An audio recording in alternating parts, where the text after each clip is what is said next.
નમસ્કાર, આપ જોઈ રહ્યા છો spark today news. Amreli SP Sanjay Kharat પહોંચ્યા જાફરાબાદ હીરા સોલંકી સહિત માછીમારો સાથે બેઠક કરી ત્યારબાદ દરિયાકાંઠે વિઝિટ કરી હતી. 11 માછીમારો દરિયામાં લાપતા હોવાથી તંત્રએ શોધખોળ શરૂ કરી દીધી છે. આપ સૌ જાણો છો આ વખતનો જે ફિશિંગ સિઝન છે એ રાખી પૂનમ પછી ચાલુ થયો હતો અને અત્રેના વિસ્તારના જે જાફરાબાદ સ્થિત ફિશિંગના બોટો છે, આશરે 700 જેવા બોટો 15 ઓગસ્ટ પછી દરિયામાં ગયા હતા. પરંતુ અચાનક મોસમમાં બિગાડ આવવાના કારણે ગઈ રાત્રે આપણા વિસ્તારના 3 બોટો, જયશ્રી તાત્કાલિક નામની, મુરલીધર નામની અને દમયંતી નામના 3 બોટો દરિયામાં ખરાબ મોસમ અને બહુ જ તોફાની પવનના હિસાબે ડૂબી ગયા હતા. અને આમાં કુલ 27 જે ખલાસીઓ હતા, આમાંથી 16 ખલાસીઓ પરત આવેલ છે.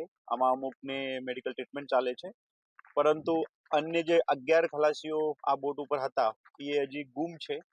તે માટે રાજ્ય સરકાર તરફથી, ગુજરાત પોલીસ તરફથી, ભારતીય કોસ્ટગાર્ડ જે છે, તટરક્ષક દળ, એમના સંપર્ક કરવામાં આવેલ છે. આ તમામ બોટ જે છે આશરે 20 નોટિકલ માઇલ એટલે 35 થી 40 કિલોમીટર દરિયાના અંદર છે અને ત્યાં ભારતીય તટરક્ષક દળ તરફથી હેલિકોપ્ટર તેમજ એમના જે મોટા પાવર બોટ આવે છે એમના મદદથી રેસ્ક્યુ કાર્ય કરવામાં આવી રહ્યા છે.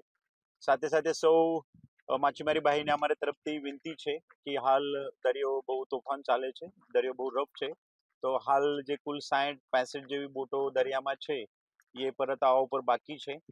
અને અમુક બોટો જે મહારાષ્ટ્રના સરહદ અથવા દમણની સરહદ લાગીની છે એ અમુક બોટો આપણી ત્યાં સંપર્ક કરીને પ્રશાસન સાથે ત્યાં પણ આપણે રેસ્ક્યુ કરીને પહોંચાડેલ છે.